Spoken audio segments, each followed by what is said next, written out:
everybody. It is a long time ago since we have done a weekly vlog. And I'm not even saying that we will return to a weekly vlog pattern. But because we have ended up at the unusual situation that there was neither a live nor a Zoom service for this Sunday, we thought at least let's have a little vlog. And we had the brilliant idea to do it in the church. Yes, that is the church, the altar space, the offertory table space, illuminated by candlelight. Looks dead romantic, doesn't it? Dear friends, it's also dead cold. So if I'm hidden away in the half shade, or the three-quarter shade, if there's a word like that, I mean, at least I can sort of be huddled up to preserve a bit of warmth. It was a warmer day, it was a pleasant day with some sunshine, which lifts the spirits. And for a lot of people, Christmas is such a pivotal day in their diary, it lifts their spirits too. But what I would like to talk about is comfort, gratitude, and maybe a bit of courage and joy thrown into it as well. And I might as well start with a story. And the story is quite adequate for the temperatures because it's about a snowman. It's cold enough of this church to snow inside, even if it's outside not that cold. But let's imagine a winter like we had them in the older days. Everybody thinks their childhoods had snowy winters. And let's imagine a family with 2 young children. Let's them be called Noah and Miriam, Miri for short. And they're about primary school age. The boy is a bit older than his sister. And it had been snowing throughout the night. There was a nice thick cover when the both woke up. And Noah immediately had one idea. We build a snowman. And the weather conditions were in his favour because the snow just kept falling and it was really good building material. And Noah got a very nice snowman together. But how to make a face? How to give the snowman a hat? Yes, in his picture books, which he has now passed down to his younger sister Miri, there were snowmen with hats, and they were made out of an old cooking pot. Noah's dad and Noah's mum liked cooking, and they had good cooking pots with copper bottoms, and they said, totally aghast, "You're not having those cooking pots, none of them for a hat." But Miri had an idea. Oh, let's get Dad's old football hat. You know, that hat he wears when he goes to winter matches. It's old anyway. So the snowman got Dad's old football hat. They never asked Dad for it, and Dad didn't go to football matches in the run-up to Christmas because he was far too busy with juggling the job, the family life, and all and sundry. So, the carrot for the nose was no problem because their parents believed that kids should eat fresh vegetables. The kids did not always believe so much in fresh vegetables, so there was one carrot less to eat. For the eyes, which Noah knew from his books, had been pieces of coal. They used to use round pieces of licorice. Nice black eyes.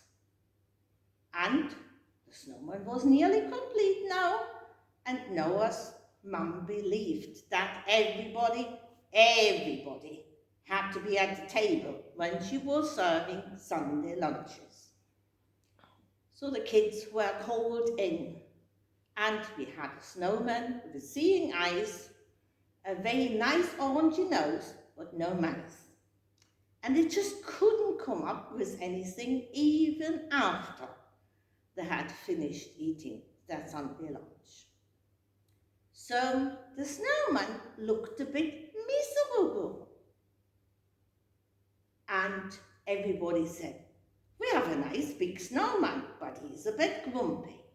Now the legend goes that snowman and snowwomen meet up in the wee hours of the morning for a little secret dance when all the good kids and all the good adults should be safely asleep so they can't see it.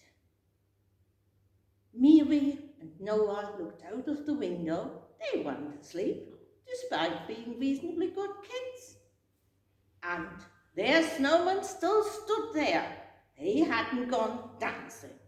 And Noah said, "It's such a shame."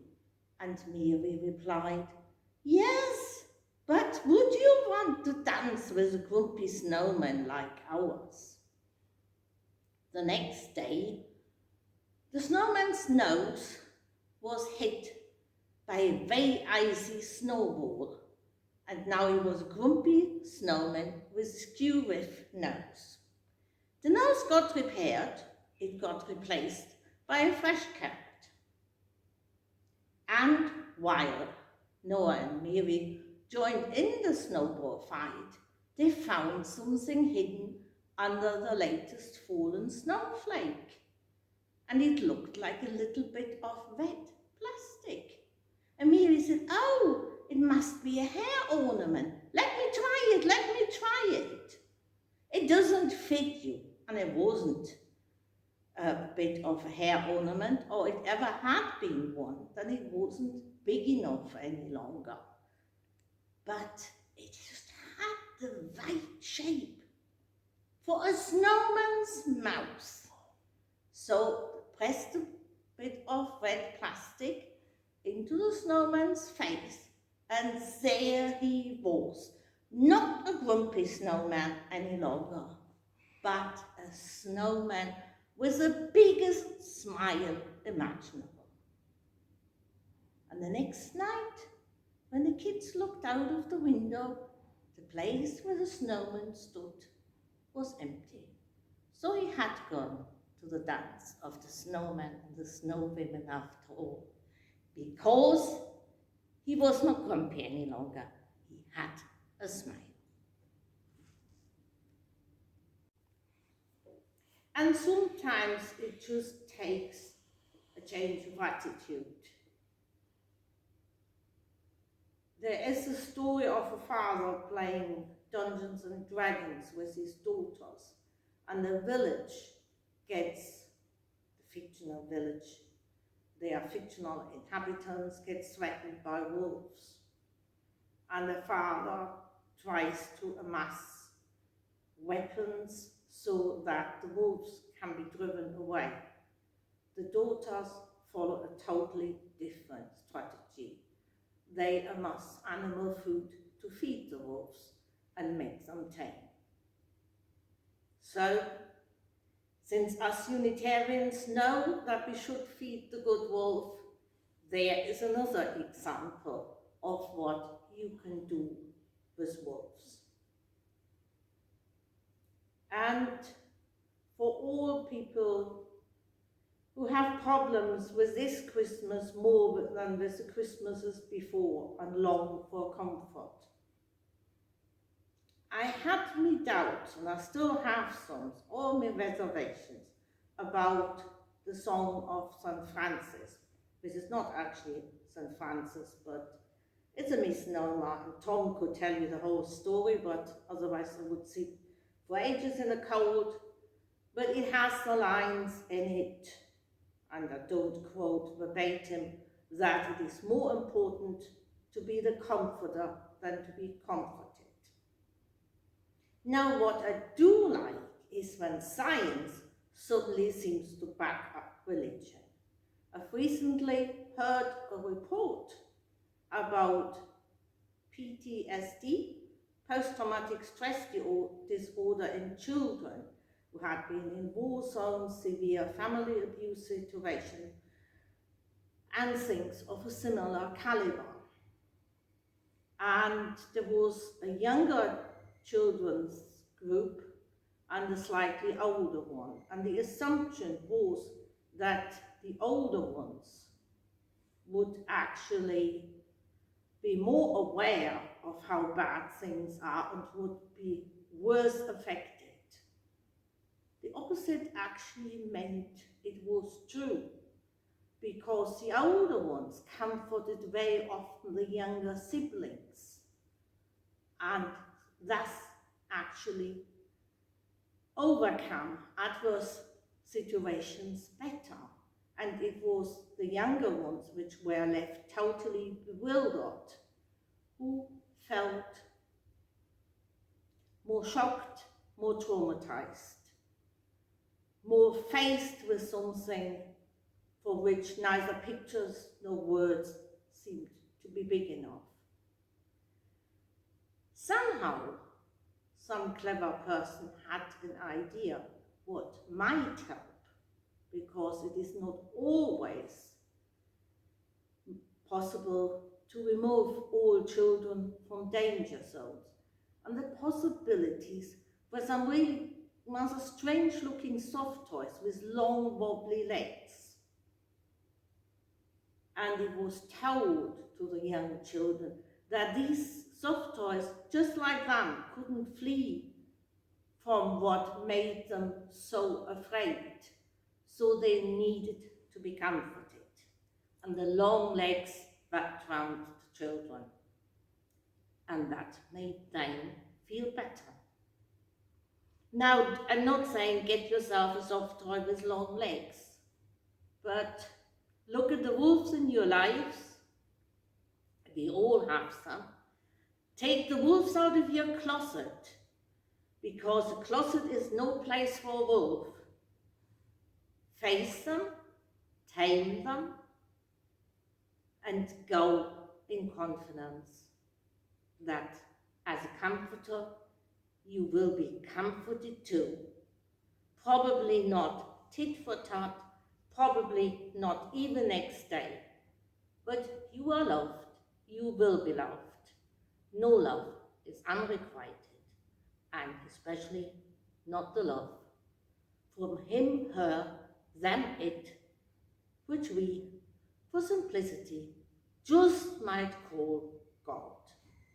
Go with the feeling of this love in your heart and let it warm you through. Amen. Now, I let you come to your own conclusion. And I know we can't always smile at the world, but one saying I've always loved is, a smile is the shortest connection between two human beings. And there is another smile story which I would like to tell. Again, it is set in winter, and a couple returns late. They might have been to a Christmas party or visiting some relations, and it's really icy weather. And the husband puts the key in the door lock and it doesn't work. And he does it again. And the wife just stands next to him and doesn't say very much. And he finds that even more irritating. So he says, "Could you do it better? There's something wrong with that lock."